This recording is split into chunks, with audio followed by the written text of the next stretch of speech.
ঈদ মোবারক সবাইকে। ঈদের আনন্দ আপনাদের কেমন কাটছে, ঈদের দিনটা, সেই সুখবর নিয়ে আপনাদের সামনে হাজির হয়ে গেছি। আমি রেজওয়ানুজ্জামান আর আপনাদের সবাইকে স্বাগত জানাচ্ছি ক্লেমন বিয়ন্ড দ্য গ্যালারিতে। আমাদের সঙ্গে আজকে স্টুডিওতে আছেন আপনাদের সবার চেনা মুখ আমিনুল হক। মাঠ মাতিয়েছেন একসময়, বাংলাদেশের নেতৃত্ব দিয়েছেন, এখন বাংলাদেশের ক্রীড়াঙ্গনের নেতৃত্বর ভার যার হাতে। আমিনুল হক, যুব ক্রীড়া মন্ত্রণালয়ের মাননীয় প্রতিমন্ত্রী, স্বাগত জানাচ্ছি আপনাকে। ঈদ মোবারক। আপনাকে ঈদ মোবারক। এবং আমার দেশের সকল যারা দর্শক এই মুহূর্তে টিভি সেটের সামনে বসে আছেন সবাইকে ঈদ মোবারক। এবারের ঈদ কি একটু আলাদা? মানে এতদিন ছিলেন অন্য পরিচয়, এবার অন্য পরিচয়, মানে একদম সরকারের একদম শীর্ষ কর্তাদের একজন হয়ে। আলাদা বলবো না, বাট দায়িত্বটা অনেক বেশি। আমার কাছে মনে হয়েছে যে আমরা বিগত সেই ছোটবেলায় একরকম ঈদ কাটিয়েছি, প্লেয়িং লাইফে একরকম ঈদ কাটিয়েছি, এবং দীর্ঘ 17 বছর ফ্যাসিবাদের বিরুদ্ধে আন্দোলন করতে গিয়ে কিন্তু টোটালি ডিফারেন্ট ঈদ ছিল। জেলখানার ঈদগুলোর গল্প শুনবো আমরা। জি। সো আমার মনে হয় যে আমরা দীর্ঘ 17 বছর যে একটি প্রত্যাশা ছিল একটি অবাধ সুষ্ঠু নিরপেক্ষ নির্বাচন, সেই নির্বাচনের মাধ্যমে আমরা বাংলাদেশ জাতীয়তাবাদী দল সরকার গঠন করে আমাদের মাননীয় প্রধানমন্ত্রীর নেতৃত্বে আমরা যেই ঈদটি এই পালন করছি সেটির অন্যতম আমার কাছে যেটি মনে হয় বলা উচিত যে আমরা যে আমাদের যে নির্বাচনী ইশতেহার ছিল সেই ইশতেহারের অনুযায়ী আমাদের মাননীয় প্রধানমন্ত্রী 1 মাস আগেই, মানে 1 মাসের ভিতরেই কিন্তু তিনি ফ্যামিলি কার্ড প্রদান করেছেন। আমাদের উদ্বোধন হয়েছে সেই ফ্যামিলি কার্ড। আমাদের ইমাম মুয়াজ্জিনদের যেই ভাতাটা, সম্মানী ভাতা, সেটা দেওয়া হয়েছে। আমাদের খাল খনন কর্মসূচি উদ্বোধন করা হয়েছে এবং আমাদের আগামী 30শে মার্চ ইনশাআল্লাহ আমাদের মাননীয় প্রধানমন্ত্রী আমাদের বাংলাদেশের সকল জাতীয় খেলোয়াড়দেরকে বেতন কাঠামোর আওতায় আনার যে ক্রিয়া ভাতার যে পরিকল্পনা আমরা করেছি সেটি আনুষ্ঠানিকভাবে ইনশাআল্লাহ আমরা ওই দিন আমাদের ক্রীড়াবিদদেরকে বেতন কাঠামোর আওতায় আমরা নিয়ে আসবো ইনশাআল্লাহ। এবং পরবর্তীতে আমাদের কৃষক কার্ড। এই বিষয়টা বলার উদ্দেশ্য হচ্ছে যে আমাদের ঈদটা হচ্ছে এদেশের সাধারণ মানুষকে নিয়ে, এবং এদেশের জনগণের যে প্রত্যাশা ছিল যে বিএনপি নির্বাচিত হলে তার যে ইশতেহারগুলো আছে সেটা কতটুকু বাস্তবায়ন করতে পারবে। সো 1 মাসের ভিতরে আমাদের মাননীয় প্রধানমন্ত্রী তিনি দেখিয়েছেন যে বিএনপি যেটি বলেছে সেটি অক্ষর অক্ষরে পালন করছে। সো আমরা শুরুটা করেছি, এই জন্য আমাদের ঈদটা আসলেই স্পেশাল আমি মনে করি যে একজন দায়িত্বশীল জায়গায় বসে এবং এদেশের সাধারণ মানুষ, এদেশের জনগণ এবং আমাদের ক্রীড়াঙ্গনের ক্রীড়া পরিবার সবাইকে নিয়ে আমরা একটি শান্তিপূর্ণ ঈদ উদযাপন করছি। এবং আমার মানে আমি আলোচনা করছিলাম নিজেদের মধ্যে যে আসলে বিএনপি সব ইশতেহার যদি 1 মাসের মধ্যে পূরণ করে ফেলে আসলে বাকি থাকবে কি? বাকি 4 বছর, 4.5 বছরের কিংবা 5 বছরের যে সময়টা, সেটা আসলে কি করবে? এবং আমি দেখছিলাম যে পরিচ্ছন্নতা কর্মীদের জন্য একটা বিশেষ ভাতা দিয়েছেন প্রধানমন্ত্রী। সব মিলে তিনি আসলে দেশের জন্য ভাবছেন নিশ্চয়ই, খেলার জন্যও কি ভাবেন তিনি? ডেফিনেটলি। এবং আপনারা জানেন যে আমাদের যে দেশ গড়ার যে পরিকল্পনা, সেই পরিকল্পনার 8টি সাবজেক্টের ভিতরে স্পোর্টসও একটি অংশ, এবং সেখানে তিনি সর্বোচ্চ গুরুত্ব দিয়েছেন। এবং তিনি কিন্তু প্রথম বলেছেন যে আমরা খেলাধুলাকে কিভাবে পেশা হিসেবে প্রতিষ্ঠিত করা যায়, এবং তার সাথে পরামর্শ নিয়ে কিন্তু আমরা প্রায় দীর্ঘ 2 বছর 3 বছর ধরে আমাদের যে টিমগুলো কাজ করেছে তারা কাজ করে কিন্তু আমরা একটি ট্যাগলাইন রয়েছে, আপনারা জানেন সবাই, যে ক্রিয়া হলে পেশা, পরিবার পাবে ভরসা। এই ভরসা এবং এই আস্থার জায়গায় আমি আমাদের সেই ক্রীড়াবিদদেরকে এবং সেই ক্রীড়াবিদদের পরিবারদেরকে সেই আস্থার জায়গাটায় আমরা নিয়ে আসতে চাই, যার কারণে কিন্তু আমরা খেলাধুলাকে পেশা হিসেবে প্রতিষ্ঠিত করতে চাই। এবং পাশাপাশি আপনারা জানেন সবাই যে আমরা 4র্থ শ্রেণী থেকে জাতীয় শিক্ষাক্রমে আমাদের আগামী সেশন থেকে ইনশাআল্লাহ আমাদের খেলাধুলাকে বাধ্যতামূলক করা হচ্ছে। তো এই খেলাধুলাকে বাধ্যতামূলক করার মাধ্যমে আপনি দেখেন 4র্থ শ্রেণী থেকে যখন একটি ছেলে কিংবা মেয়ে যে কোনো একটি খেলাধুলাকে বেছে নেবে, সে কিন্তু মোবাইলের আসক্ত থেকে অনেকটা দূরে চলে আসবে। এবং আমাদের যে তরুণ প্রজন্মের কাছে যেভাবে খুব সহজে মাদক পৌঁছে যাচ্ছে, সেই মাদকের করাল গ্রাস থেকেও কিন্তু আমাদের তরুণ প্রজন্মকে আমরা মাঠে টেনে এনে খেলাধুলার মাধ্যমে কিন্তু সেখান থেকে বিরত রাখতে পারবো এবং একটি সুস্থ জাতি হিসেবে আমরা গড়ে তুলতে পারছি। সবচেয়ে বড় বিষয় হচ্ছে এটি। এবং আমাদের দেখা যায় যে বিভিন্ন ন্যাশনাল টিমে দেখা যায় যে আমাদের পাইপলাইনে খেলোয়াড় নাই। আমরা যখন জাতীয় শিক্ষাক্রমে 4র্থ শ্রেণী থেকে খেলাধুলাকে বাধ্যতামূলক করব, তখন কিন্তু এইখান থেকে কিন্তু অনেক প্লেয়ার কিন্তু বের হবে, পাইপলাইনে অনেক খেলোয়াড় আসবে। সবাই যে ফুটবলার হবে, সবাই যে ক্রিকেটার হবে, বিষয় এরকম না। আমরা যেই নির্ধারিত 6 থেকে 7টি ইভেন্টকে আমরা বাধ্যতামূলক করছি আপাতত ইনিশিয়াল স্টেজে। সো পরবর্তীতে এটি হয়তো আমরা পর্যায়ক্রমে আরও অন্যান্য স্পোর্টসকে আমরা বাড়াবো। এইভাবে কিন্তু আমরা মানে জাতীয় শিক্ষাক্রমে খেলাধুলাকে অন্তর্ভুক্ত করতে যাচ্ছি। পাশাপাশি এই শিক্ষাক্রমে অন্তর্ভুক্ত করার ক্ষেত্রে এখানে আমাদের আসলে শিক্ষা মন্ত্রণালয়, এখানে প্রাথমিক ও গণশিক্ষা মন্ত্রণালয় এবং আমাদের স্পোর্টস মিনিস্ট্রি, আমাদের সংস্কৃতি মানে আমাদের যে কালচারাল মিনিস্ট্রি রয়েছে, তারা কিন্তু সবাই মিলে কিন্তু কাজ করছে। এখানে অলরেডি একটি সচিব লেভেলে আমাদের একটি কমিটি করে দেওয়া হয়েছে, তারা ইতিমধ্যে কাজ করছে যে কিভাবে আমরা এগুলোকে ইনক্লুডিং করব। পরবর্তীতে যদি আমি বলি যে আমরা নতুন করি স্পোর্টস, এটি বাংলাদেশে একদমই নতুন আমি বলবো। এবং আপনার সকলেরই মনে আছে যে শহীদ রাষ্ট্রপতি জিয়াউর রহমান 80-র দশকে তিনি নতুন করে একটি সাংস্কৃতিক একটি প্রোগ্রাম করেছিলেন। সেখান থেকে অনেক মানে বিনোদন জগতের অনেক প্রতিভাবান শিল্পী বের হচ্ছে, এখনো তারা কিন্তু ডমিনেট করছে। তো আমাদের মাননীয় প্রধানমন্ত্রী তিনি হঠাৎ করে চিন্তা করলেন যে আমরা কি সেই আদলে আমরা নতুন করে স্পোর্টস করতে পারি কিনা। পরে দীর্ঘদিনের আমরা আলোচনা সবকিছু মিলিয়ে আমরা দেখলাম যে হ্যাঁ, নতুন করে স্পোর্টসটা আমরা একদম তৃণমূল পর্যায় থেকে শুরু করা সম্ভব। এবং সেখানে আমরা 12 থেকে 14 বছরের যারা বাচ্চারা রয়েছে তারা কিন্তু সেখানে পার্টিসিপেট করবে এবং এই পার্টিসিপেটের মাধ্যমে দেখা যাবে যে অনেক প্রতিভাবান খেলোয়াড় কিন্তু বের হয়ে আসবে। এবং এখানে ফুটবল, ক্রিকেট, আমাদের কাবাডি, আমাদের অ্যাথলেটিক্স, আমাদের দাবা, আমাদের ব্যাডমিন্টন সহ বেশ কয়েকটি 7টি ইভেন্টকে আমরা ইনিশিয়াল স্টেজে শুরু করতে যাচ্ছি। এবং সেই খেলাধুলার মাধ্যমে এখান থেকে যে সকল প্রতিভাবান খেলোয়াড়রা বের হয়ে আসবে তাদেরকে কিন্তু আমরা আবার সরকারের পক্ষ থেকে বৃত্তি প্রদান করা হবে। এবং তাদেরকে আমরা দেখা যাচ্ছে যে বিকেএসপি, যেমন বিভাগীয় যে বিকেএসপিগুলো সবাই দেখা যায় যে ঢাকা কেন্দ্রিক চলে আসে বিকেএসপিতে। আমি ইতিমধ্যে আমাদের মহাপরিচালক আমাদের বিকেএসপি তাকে নির্দেশনা দেওয়া হয়েছে যে আমাদের সকল বিভাগের যে বিকেএসপিগুলো আছে সেগুলোকে সচল করার জন্য, সেগুলোকে মানে থাকার মতো একটি পরিবেশ তৈরি করা, যাতে খেলাধুলা করে যাতে সেখানে তারা পড়াশোনার যে সকল ব্যবস্থা সেই ব্যবস্থাগুলো যাতে আমরা নিশ্চিত করতে পারি। তো সেটা যদি করতে পারি তখন দেখা যাবে যে যদি কেউ চিটাগংয়ে থাকে সেখানে যদি কোনো ভালো আমরা প্রতিভাবান খেলোয়াড় পাই তাহলে কিন্তু সে ঢাকায় আসা দরকার নেই, তাকে আমরা চিটাগংয়ে রাখবো। এইভাবে আমরা চেষ্টা করছি এবং এই নতুন করে স্পোর্টসটি আমাদের মাননীয় প্রধানমন্ত্রী আশা করছি যে আগামী 30শে এপ্রিল তিনি এটি উদ্বোধন করবেন এবং সেটি উদ্বোধনটা আমরা সম্ভবত আমরা আশা করছি এখন পর্যন্ত যে সিলেট দিয়ে আমরা শুরু করব, একসাথে 495টি উপজেলায় আমরা একই দিনে উদ্বোধন করব আমাদের এই নতুন করে স্পোর্টস। বিশাল কর্মযজ্ঞ, রাইট, একটি বিশাল কর্মযজ্ঞ। এবং আমাদের মানে ক্রীড়া পরিদপ্তর থেকে শুরু করে আমাদের এনইসি, আমাদের যে সেক্টরগুলো ভাগ করা আছে সবাই দিনরাত কাজ করছেন, আজকেও তারা কাজ করছেন। দেখা যায় হ্যাঁ, মানে এই ধরনের কাজগুলো কিন্তু তারা অফিসের পরেও কিন্তু তারা দেখা যাচ্ছে যে আমি বলে দিয়েছি যে ছুটির দিন, ঈদের দিনও কিন্তু আপনাদের কাজ করতে হবে। সো এইভাবে কিন্তু তারা কাজ করছে। তো আমার মনে হয় যে আমরা যে চিন্তা ভাবনা নিয়ে কাজ করছি, আমাদের মাননীয় প্রধানমন্ত্রী সর্বোচ্চ গুরুত্ব দিয়ে স্পোর্টসকে কিন্তু এটি এগিয়ে নিয়ে যেতে চান। এবং মানে আপনার কথা আমার যেটা মনে হলো যে সবাই তো আসলে আন্তর্জাতিক কিংবা জাতীয় মানের খেলোয়াড় হবে না, কিন্তু খেলাটা আসলে ছড়িয়ে পড়বে, একটা ক্রীড়াপ্রেমী সমাজ বাংলাদেশ যে তৈরি করবে সেই জায়গাটা একটা পরিবর্তন আসবে। আপনি দেখেন এখানে কিন্তু পারিবারিক ব্যবস্থাপনা একটা পরিবর্তন আসবে আমাদের, যখন আমাদের পরিবার থেকে যখন প্রত্যেকটি ছেলেমেয়েরা মাঠে যাবে, খেলবে, তারা শারীরিকভাবে পরিশ্রম করবে, তাদের যে দেখা যাবে যখন তারা সুস্থভাবে বেড়ে উঠবে তখন কিন্তু তারা ওই ডাক্তারের কাছে বা আমাদের হসপিটালে যাওয়ার প্রবণতা কিন্তু কমে যাবে, অসুস্থ কম হবে।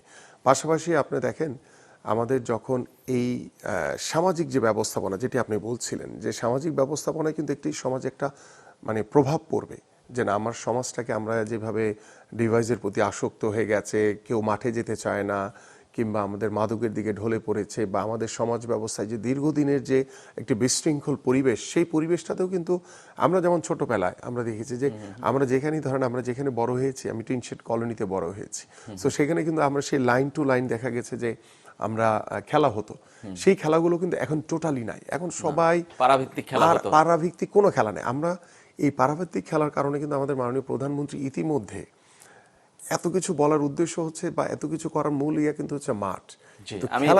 খেলা কোথায় হবে, রাইট, আমি সেই খেলার মাঠের কথা আসছি। মাননীয় প্রধানমন্ত্রী নিজে গত 3 দিন আগে মানে 4 দিন আগে তিনি একটি কমিটি করে দিয়েছেন। সেখানে আমাকে আহ্বায়ক করে আমাদের মাননীয় প্রতিমন্ত্রী রয়েছেন গৃহায়ন, আমাদের মাননীয় প্রতিমন্ত্রী রয়েছেন আমাদের স্থানীয় সরকার, তাকে সহ আমরা 3 জন সহ এবং আমাদের সচিব পর্যায়ের অনেক মানে আমাদের ধরেন শিক্ষা সচিব, আমাদের প্রাথমিক ও গণশিক্ষা সচিব, আমাদের যুব ও ক্রীড়া মন্ত্রণালয়ের সচিব, আমাদের গৃহায়ন সচিব, আমাদের স্থানীয় সরকার সচিব এবং আমাদের রেলওয়ে, মানে যারা যারা মাঠ রিলেটেড কানেক্টিভিটি রয়েছে তাদের সবাইকে রেডি করে আমরা কিন্তু একটি সচিব পর্যায়ের একটি কমিটি করে দিয়েছি।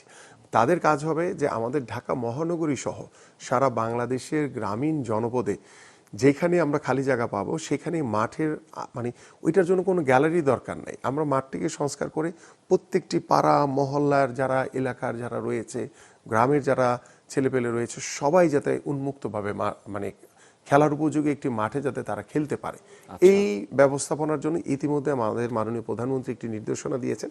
সেই মোতাবেক কিন্তু ইতিমধ্যে আমাদের কাজ শুরু হয়ে গেছে এবং আমরা সেটির প্রথম একটি মিটিংও আমরা করেছি। সেই মিটিংয়ে বেশ কিছু রেজলিউশন আমাদের তৈরি হয়েছে, যার ভিতরে অন্যতম যেমন আমরা ঢাকা মহানগরীতে জানেন যে মাঠের অনেক সংকট। আমরা চেষ্টা করছি যে ঢাকা মহানগরীতে 2টি কিংবা 3টি ওয়ার্ডের মাঝখানে যদি একটি বড় একটি এরিয়া পাই, সেটি সরকারিভাবে আমরা অ্যাকোয়ার করে সেখানে আমরা খেলার উপযোগী মাঠ তৈরি করে দেব এবং সেখানে সবাই উন্মুক্তভাবে খেলতে পারবে এবং মাঠের চারপাশে আমাদের ওয়াকওয়ে তৈরি করার একটি পরিকল্পনা রয়েছে, যাতে সকালে কিংবা বিকালে আমাদের বয়োবৃদ্ধ বাবা মারা যাতে হেঁটে তাদের শরীরকে সুস্থ রাখতে পারে। পাশাপাশি আপনি জানেন যে ঢাকা মহানগরগুলো কিংবা বিভাগীয় যে মহানগরগুলো রয়েছে সেখানে কিন্তু আপনার ফুটসাল কিন্তু অনেক জনপ্রিয়। তো সে ফুটসালের চিন্তা ভাবনা করে ইতিমধ্যে মাননীয় প্রধানমন্ত্রী একটি নির্দেশনা দিয়েছেন যে আমরা প্রত্যেকটি ওয়ার্ডে ওয়ার্ডে করে একটি ফুটসাল গ্রাউন্ড করা যায় কিনা, এবং সেখানে ব্যাপক কিন্তু আমাদের বিশেষ করে যে জেনজি যে প্রজন্ম রয়েছে তাদের কিন্তু ব্যাপক চাহিদা রয়েছে, প্রত্যাশা রয়েছে, সেই চিন্তা করে কিন্তু আমরা সেটাও একটি পরিকল্পনার ভিতর আমরা এনেছি। সো আমাদের এক্সিস্টিং যে ধরনের আমাদের বিভিন্ন জায়গায় যে স্টেডিয়াম রয়েছে বা আমাদের এখনও দেখা যায় যে আমরা দেখেছি যে বেশ কিছু আমার বিভিন্ন উপজেলায় স্টেডিয়ামের কিছু কার্যক্রম চলমান রয়েছে। সো আমরা অবকাঠামো থেকে দূরে সরে গিয়ে আমরা খেলার মাঠটিকে স্টাবলিশ করতে চাই। মানে এটাই আমাদের মনে হয় যে এই ঈদের সবচেয়ে বড় সুখবর পুরো দেশবাসীর জন্য, যে খেলতে পারবে একটা প্রজন্ম। কিন্তু আমরা ঈদ নিয়ে কথা বলতে চাই এবং আপনার এই 1 মাসে সরকারে দায়িত্ব নেওয়ার পরে আসলে জীবন কেমন বদলে গেছে, লাইফ সাইকেলটা কেমন চেঞ্জ হয়েছে সেটা আমরা জানতে চাই। কিন্তু একটা ছোট্ট বিরতি থেকে ফিরে আসার পর ক্লেমন বিয়ন্ড দ্য গ্যালারিতে সঙ্গেই থাকবেন।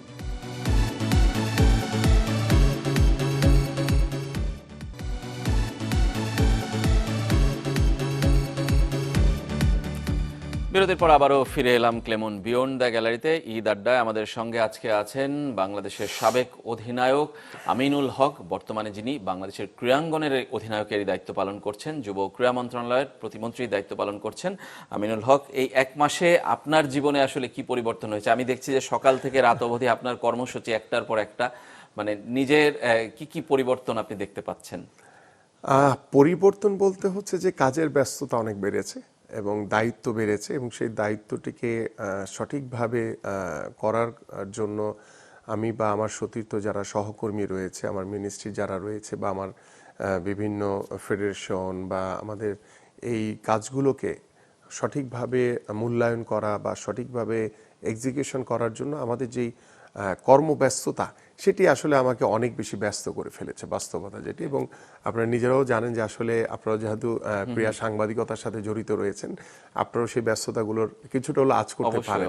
সো আমার কাছে মনে হয় যে এই ব্যস্ততার ভিতরে যেটি সবচেয়ে ভালো লাগার একটি জায়গা সেটি হচ্ছে যে মানে আমাদের মাননীয় প্রধানমন্ত্রী আমাদের যে প্রতিশ্রুতিগুলো ছিল বা আমাদের ক্রীড়াঙ্গনের জন্য, আমাদের ক্রীড়াবিদদের জন্য, ক্রীড়া সংগঠকদের জন্য আমরা যে চিন্তা নিয়ে কাজ শুরু করছি, সেই চিন্তাগুলোকে আমরা একটি একটি করে বাস্তবায়ন করতে চাই এবং সেই বাস্তবায়নের জন্য ইতিমধ্যে আমরা আমাদের ছোট ছোট করে আমাদের যে পরিকল্পনাগুলো আমরা ইতিমধ্যে 1 মাসের ভিতরে কিন্তু মোটামুটি আমরা একটা গাইডলাইন একটি তৈরি করে ফেলেছি এবং এটিকে আস্তে আস্তে করে আমরা এক্সিকিউশনে যাব ইনশাআল্লাহ। এতে করে কি পরিবার থেকে আসলে দূরে সরে যাচ্ছেন কিনা, পরিবারকে সময় দিতে পারছেন? অলমোস্ট সেই প্লেইং লাইফেও আমি দেখেছি যে আসলে বিভিন্ন সময় আপনারা সবাই জানেন যে বিকেএসপিতে আমাদের ট্রেনিং সেশন বেশি হতো, দেখা যাচ্ছে যে বছরের 6 মাসে আমরা বিকেএসপিতে কাটাতাম বিভিন্ন আন্তর্জাতিক ম্যাচকে সামনে রেখে।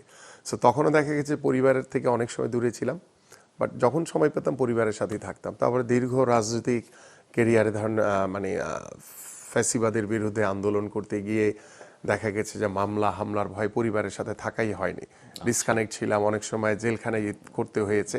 এই সমস্যা মানে এই বিষয়গুলো কিন্তু আসলে বিগত সময় হয়েছে এবং 5ই আগস্টের পরে এসে আমরা স্বস্তির নিঃশ্বাস ফেলেছি।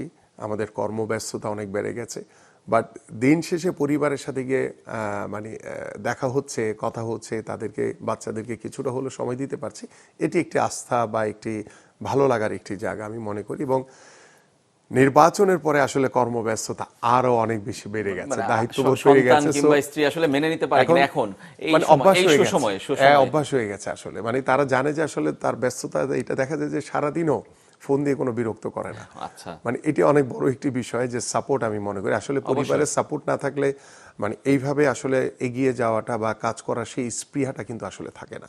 সো পরিবারের সাপোর্ট আছে দেখে কিন্তু আসলে কাজ করার সেই মনোবলটি পাই, এবং সেই সাপোর্টের কারণে কিন্তু কাজগুলো করতে পারছি খুব স্বতঃস্ফূর্তভাবে। আচ্ছা। আপনার মানে ঈদের গল্পগুলো শুনতে চাই আমরা কয়েকটা ধাপের, খেলোয়াড় হিসেবে, দেশের বাইরে এবং জেলখানায়। মানে আমি জেলখানার গল্পটা শুনতে চাই, কারণ সেটা মানুষের জানা দরকার আসলে। আমার মনে হয় যে সেই সময় আপনারা কেমন সাফার করেছেন। জেলখানার বিষয় তো আসলে টোটালি একটি ডিফারেন্ট একটি পরিবেশ। যে আমরা জেলখানায় যখন ঈদ আমাদেরকে উদযাপন করতে হয়েছে, আমরা দেখেছি যে আসলে যারা দীর্ঘদিন ধরে জেলে থাকে তাদের পরিবারগুলো হয়তো বা তাদের স্বজনদের জন্য তারা জেলখানার বাইরের গেটে এসে ভালো ভালো খাবারগুলো নিয়ে এসছে। সেই মুহূর্তগুলো আসলে আমরা দেখেছি যে মানুষগুলো কত অসহায় থাকে, এবং আমরা পলিটিক্স করার কারণে, রাজনীতি করার কারণে আমরা মানে বিরোধী মতের উপরে যে একটি নির্যাতন, নিপীড়ন আমরা দেখেছি, যেটা আসলে আমার মনে হয় যে বাংলাদেশে রাজনৈতিক কোনো শিষ্টাচারের ভিতরে পড়ে না। আমার মনে হয়, এবং আমাদের মাননীয় প্রধানমন্ত্রীও, আমরাও চাই যে আগামী যে রাজনৈতিক যে পরিবেশ, সেখানে যাতে একটি সুস্থ পরিচ্ছন্ন রাজনীতির ধারার পরিবেশ তৈরি হয়, সেটি আমরা সবাই কামনা করি। কারণ জেলখানার ভিতরে দেখা গেছে যে আমাদেরকে, যারা রাজনীতিবিদ, আমাদেরকে দেখা গেছে যে নিচেই নামতে দিত না। আমরা যে বাইরে হাঁটবো বা কারোর সাথে কথা বলবো, মানে এত বেশি নজরদারি, এত বেশি রেস্ট্রিকশনের ভিতরে রাখতো, মানে এটাকে কোনো আসলে জেলখানার ভিতরে আরেকটা জেলখানা আর কি বলতে হবে, যে এই অবস্থার ভিতরে আমাদেরকে সবসময় থাকতে হয়েছে। আর 17 বছরের আসলে নির্যাতনের ইতিহাস তো আপনাদের কাছে সবাই দৃশ্যমান। বিশেষ করে যদি আমি জুলাই আন্দোলনের কথা একটু না বললেই না, যে 19 জুলাই যখন আমাকে অ্যারেস্ট করা হয়, দীর্ঘ 13 দিন আমি রিমান্ডে ছিলাম, এবং সেই দীর্ঘ 13 দিন আমাকে সবচেয়ে বেশি রিমান্ডে রাখা হয়েছিল। ওরে বাবা। এবং সেই 13 দিনের ভিতরে দেখা গেছে যে প্রতিটি সন্ধ্যা ছিল আমাদের জন্য আতঙ্কের, কারণ প্রতিটি সন্ধ্যায় এসে আমাদেরকে চোখ বেঁধে, এবং আমাকেও বেশ কয়েকবার নিয়ে গেছে, চোখ বেঁধে তারপরে মাথায় জমটুপি পরিয়ে, হাতে হাত করা পরিয়ে টর্চার সেলে নিয়ে যেত। এবং টর্চার সেলে নিয়ে যাওয়ার পরে তো মানে এটা বলার অপেক্ষা রাখে না কি করেছে আমাদের সাথে। আমাদের ধরেন চেয়ারে হাত পা বেঁধে, তারপরে যেভাবে তারা লাঠি দিয়ে মানে আমাদের উপরে শারীরিকভাবে যে নির্যাতন করেছে, সেটি আসলে অমানবিক। মানে রাজনীতি করা তো দোষের না, মানে তারা এমনভাবে একটি পর্যায়ে ফ্যাসিবাদ কায়েম করেছে, নির্যাতনের শেষ মানে পেরেকটি পর্যন্ত তারা ঠুকি দিয়েছে আমাদের, মানে মতের বিরুদ্ধে গেলে একদম সরাসরি। এবং আমি যখন আগস্টের 3 তারিখে যখন আমাকে জেলখানায় প্রেরণ করা হয়, আমি ঠিক স্বাভাবিকভাবে হাঁটতে পারছিলাম না। এবং আমার মতো আমাদের অনেক মানে নেতৃবৃন্দ, অনেক সিনিয়র নেতাদের উপরেও তারা গায়ে হাত তুলেছে, যেটি বাংলাদেশের ইতিহাসে আসলে একটি কলঙ্কজনক অধ্যায় হিসেবে থাকবে, যে জুলাইয়ের আন্দোলনে আমাদের উপরে যেভাবে মানে টর্চার করা হয়েছে, এটা একটি পার্ট গিয়েছে। আমি যদি এখন একটু ছোটবেলার কথা বলি, আনন্দের গল্প বলেন একটু, দুঃখের কথা বাদ দিয়ে। হ্যাঁ, ছোটবেলার আসলে ঈদগুলো ছিল আসলে অনেক আনন্দের। কারণ মানে এখন আমরা, আমাদের সন্তানরা হয়তো বা সেই সুযোগটা পায় না, কারণ আমরা যেভাবে পাড়া মহল্লায় ঘুরে বেরিয়ে চাঁদ রাতের সেই চাঁদ দেখার জন্য ইফতারির পরপর যে চাঁদ কখন উঠবে দেখবো, বাইরে গিয়ে আকাশের দিকে তাকিয়ে থাকা, এই আনন্দটুকু আসলে আমার মনে হয় যে আমাদের এই প্রজন্ম আসলে মিস করে অনেক। এবং আমরা তখন দেখেছি যে ছোটবেলায় চাঁদ রাতের সেই উৎসবমুখর একটি পরিবেশ, বা ঈদের দিন সকালবেলা উঠে মানে আম্মাকে সালাম করে বা মিষ্টিমুখ করে তারপরে আপনার সেই নামাজে যাওয়া, পাশাপাশি আম্মার কাছ থেকে এসে সালামি নেওয়া, এবং ঈদের আগে যে ধরেন নতুন পোশাকের জন্য যে আবদার, কারণ আমরা মধ্যবিত্ত পরিবার থেকে উঠে এসেছি। সো প্রতিটি মুহূর্তে আসলে আব্বা আম্মার কাছে সেই কি বলে এটাকে, মানে আবদার ছিল যে ঈদে নতুন পোশাক লাগবে। এই বিষয়গুলো কিন্তু আসলে ভালো লাগা কাজ করে এখন যখন মনে পড়ে, যে আসলে বাট আমাদের এখনকার আমাদের বাচ্চাদের কিন্তু আসলে চাইতে হয় না, চাওয়ার আগেই আসলে তাদের কাছে তাদের ঈদ উপহার সবকিছু তাদের কাছে চলে আসছে। সালামিও আসলে চাওয়া লাগে না, সালামি আগেই তাদের কাছে চলে যাচ্ছে। সো ছোটবেলার ঈদগুলো আসলে ছিল অন্যরকম ভালো লাগে। আর প্লেইং লাইফে, প্লেইং লাইফে তো আসলে যদি অ্যাজ এ ফুটবলার হিসেবে বলি, আমরা অনেক ঈদ আছে যে আমরা খেলার মাঠে কাটিয়েছি। আমরা ন্যাশনাল টিমের ম্যাচ খেলেছি ঢাকাতে, খেলে ওই দিন রাতে, ঈদের দিন রাতেই দেখা গেছে যে আমরা বাইরে চলে গেছি অ্যাওয়ে ম্যাচ খেলার জন্য। এবং অনেক সময় দেখা গেছে যে আমরা ঈদ করেছি বিকেএসপিতে, সকালবেলা সবাই আমরা খেলোয়াড়রা বিকেএসপির মসজিদে গিয়ে আমরা নামাজ পড়েছি, নামাজ পড়ে এসে সারাদিন আমরা ওইখানেই থেকেছি। বিকালবেলা, ঈদের দিন বিকালবেলা আমাদের ট্রেনিং সেশন হয়েছে। এইভাবে কিন্তু আমার অনেক ঈদ কিন্তু আমরা খেলার মাঠে আমরা কাটিয়েছি। তারপরও চেষ্টা করেছি যতটুকু সময় পাই পরিবারের সাথে কাটানোর জন্য, কারণ এখন আমাদের সন্তানদের ঈদ দেখে কিন্তু আমরা আসলে খুশি হই। হ্যাঁ, আমরা একদমই শেষের দিকে, মানে ঈদের এই আনন্দের দিনে আপনি দেশবাসীকে কোনো সুখবর কিংবা আনন্দের খবর দিতে পারেন কিনা, যে আপনার এই মেয়াদটা 5 বছরের আমরা আশা করি, তারপরে আসলে বাংলাদেশের ক্রীড়াঙ্গনে কোনো পরিবর্তন হবে কিনা? অনেকগুলো সুখবর আপনি দিয়েছেন, সেগুলো সম্মিলিত ফল যে কি হতে পারে সামনের দিনগুলোতে। আমি এবং আমাদের মাননীয় প্রধানমন্ত্রী আগামীর বাংলাদেশের ক্রীড়াঙ্গন নিয়ে এবং বাংলাদেশের ক্রীড়াঙ্গনকে সর্বোচ্চ গুরুত্ব দিয়ে তিনি কিন্তু আমাদেরকে যে নির্দেশনা দিয়েছেন, সেই নির্দেশনার কিন্তু আমরা প্রথম ধাপের যে কাজটি, যে জাতীয় ক্রীড়াবিদদেরকে একটি বেতন কাঠামোর আওতায় তাদেরকে ক্রীড়া ভাতা কিন্তু এত প্রদান টাকা করা। আসছে কোথা থেকে, মানে সাস্টেইন করবে তো এই জিনিসটা কি সাস্টেইন? এটা আমরা আমার প্রশ্ন। এটি আমরা মোটামুটি আমাদের অর্থ মন্ত্রণালয়ের সাথে কথা বলে এবং আমাদের যে নিজস্ব যে বাজেট রয়েছে সেটাকে আমরা, যেহেতু প্রাথমিক পাইলট প্রজেক্ট হিসেবে আমরা 500 জন ক্রীড়াবিদের সাথে আমরা এই বিষয়টি করব, এবং যারা বাংলাদেশ টিমে এখন খেলছে, যারা রানিং প্লেয়ার, তাদেরকে আমরা এই বেতন কাঠামোর ভিতরে আনবো এবং এটি 4 মাস পর পর এটিকে রিভিউ করব আমরা। কেউ যদি পারফরমেন্সের কারণে বাইরে সরে যায় তাহলে কিন্তু সে বেতন কাঠামো থেকে সরে যাবে। সো যারা থাকবে একদম কারেন্ট তাদেরকে নিয়ে আমরা আগাচ্ছি। পাশাপাশি আরেকটি বড় উদ্যোগ, সেটি হচ্ছে যে নতুন করে স্পোর্টস, এটি বাংলাদেশের তৃণমূল পর্যায়ে ছড়িয়ে দিতে পারলে আমরা দৃঢ়ভাবে বিশ্বাস করি যে বাংলাদেশের সামাজিক ব্যবস্থাপনা বা রাষ্ট্রীয় ব্যবস্থাপনা একটি আমূল পরিবর্তন আসবে। আমি মনে করি যে আমাদের যে লক্ষ্য রয়েছে এবং আমাদের বিশেষ করে আমাদের যে ফেডারেশনগুলো রয়েছে, কারণ আপনি ফুটবল ক্রিকেটের বাইরে যদি অন্যান্য ফেডারেশনগুলো তাকান তাহলে কিন্তু খুব জরাজীর্ণ অবস্থায় রয়েছে। তাদেরকে স্বাবলম্বী করা এবং তাদেরকে যাতে আর্থিকভাবে তাদের একটি সচ্ছলতা ফিরে আসে, সেই বিষয়গুলো নিয়ে ইতিমধ্যে আমরা আর্থিক প্রতিষ্ঠান, বিভিন্ন কর্পোরেট হাউসের সাথে কিন্তু মিটিং করেছি, কথা বলেছি, তাদেরকে কিছু প্রপোজাল দিয়েছি যে আপনারা এক একজন এক একটি ফেডারেশনের দায়িত্ব নিয়ে তাদেরকে স্বাবলম্বী করেন, আপনাদের সিস্টেমেই চলবে এবং আমাদের খেলাটাকে যাতে আমরা সর্বোচ্চ গুরুত্ব, এবং মাননীয় প্রধানমন্ত্রীর নির্দেশনা মোতাবেকে আমি এই কাজগুলো করছি। সো আশা করি যে আমরা যে উদ্দেশ্য নিয়ে হাত দিয়েছি, যে এই স্বপ্নকে বাস্তবায়ন করার জন্য কাজ করছি, আল্লাহ যদি সহজ করে দেয়, আল্লাহ যদি কবুল করে, ইনশাআল্লাহ এই প্রত্যেকটি পরিকল্পনায় আমরা হয়তোবা, বলছি না যে এটি রাতারাতি একদম শতভাগ আমরা এক্সিকিউট করতে পারবো, কারণ এটি পর্যায়ক্রমে ইনশাআল্লাহ আমাদের যে 5 বছরের যে মেয়াদ রয়েছে আমরা চেষ্টা করবো এর ভিতরেই আমাদের সকল যে ইশতেহারে যে পরিকল্পনাগুলো ছিল সেগুলো আমরা বাস্তবায়ন করব, এবং পর্যায়ক্রমে আমাদের যে লক্ষ্য রয়েছে যে আমরা সাব গেমস কিংবা এশিয়ান গেমস কিংবা অলিম্পিক গেমসে আমাদের যেই ইভেন্টগুলো ভালো কিছু করার সুযোগ রয়েছে, সেই ইভেন্টগুলোকে আমরা গুরুত্ব দিয়ে আমরা 5 বছর পরে কিংবা 10 বছর পরে গিয়েও যাতে আমরা অলিম্পিকে যাতে একটি পদক হলো যাতে পাই, বা আমাদের পদকের যেই মানে লক্ষ্য, সেই পদক যাতে আমরা অর্জন পূরণ করতে পারেন। ফুটবলার হিসেবে, এক্স ফুটবলার হিসেবে ফুটবলের প্রতি কি কোনো দুর্বলতা আছে কিনা? মানে না, আমি মনে করি যে সকল স্পোর্টসই আমার সেটি ক্রিকেট বলেন, ফুটবল বলেন, সকল স্পোর্টসকে, বিশেষ করে ফুটবল আর ক্রিকেটের দিকে সবাই বেশি ফোকাস। আরেকটি গুরুত্বপূর্ণ কথা বলি, আমাদের প্রত্যেকটি ফেডারেশনকে বা প্রত্যেকটি স্পোর্টসকে কিন্তু আমরা সমান গুরুত্ব দিয়ে এগিয়ে নিয়ে যেতে চাই, এবং এখানে আমার যেটি ফোকাসিংয়ের বিষয়, যেটি বলতে চাচ্ছিলাম, যে আমরা আমাদের খেলোয়াড়দেরকে শতভাগ মানে ফোকাস করে তাদের কি পরিমাণ সুযোগ সুবিধা দরকার, তাদের কি ফেসিলিটিসগুলো এনশিওর করলে তাদের কাছ থেকে আমরা ভালো পারফরমেন্স আমরা পাবো, সেই বিষয়গুলো নিয়ে কিন্তু আমরা বেশি ফোকাস করছি। কারণ আমাদের মাননীয় প্রধানমন্ত্রী তিনি বারবার বলেছেন যে আমরা অবকাঠামো না, আমরা আমাদের খেলোয়াড়দেরকে ফোকাস করব এবং তাদেরকে আমরা কিভাবে এগিয়ে নিয়ে যাওয়ার জন্য আমাদের পক্ষ থেকে যে ধরনের সুযোগ সুবিধা দরকার সেই সুযোগ সুবিধাগুলো আমরা দেবো, যার কারণে কিন্তু আমরা খেলোয়াড়দেরকে একটি বেতন কাঠামোর ভিতরে আওতায় একটি এনে আমরা কিন্তু ক্রিয়া ভাতা তাদেরকে প্রদান করছি। ধন্যবাদ আপনাকে আমিনুল হক আমাদের স্টুডিওতে আসার জন্য। সময় আজকের মতো শেষ, তবে ঈদের এই আনন্দে আরো বড় আনন্দ বাড়িয়ে দিয়েছেন কিন্তু আমিনুল হকের ঘোষণা যে খেলোয়াড়রা কিন্তু জাতীয় পর্যায়ে সব খেলোয়াড়ই কিন্তু আস্তে আস্তে বেতন কাঠামোর আওতায় আনবে সরকার, এবং সেই ঘোষণার বাস্তবায়ন হবে খুব শিগগিরই, এবং নতুন ক্রীড়াবিদ যারা উঠে আসছে তাদের জন্য নতুন কুড়ি স্পোর্টস সেটাও কিন্তু চালু হয়ে যাচ্ছে আগামী 30 এপ্রিল। সুতরাং এবারের ঈদ ক্রীড়াঙ্গনের ঈদ, ক্রীড়াঙ্গনের সবার জন্যই, যারা ক্রীড়াঙ্গনকে ভালোবাসেন, খেলাকে ভালোবাসেন, তাদের জন্য সুখবর দিয়ে শেষ করছি আজকের ক্লেমন বিয়ন্ড দ্য গ্যালারি। সবাই ভালো থাকবেন।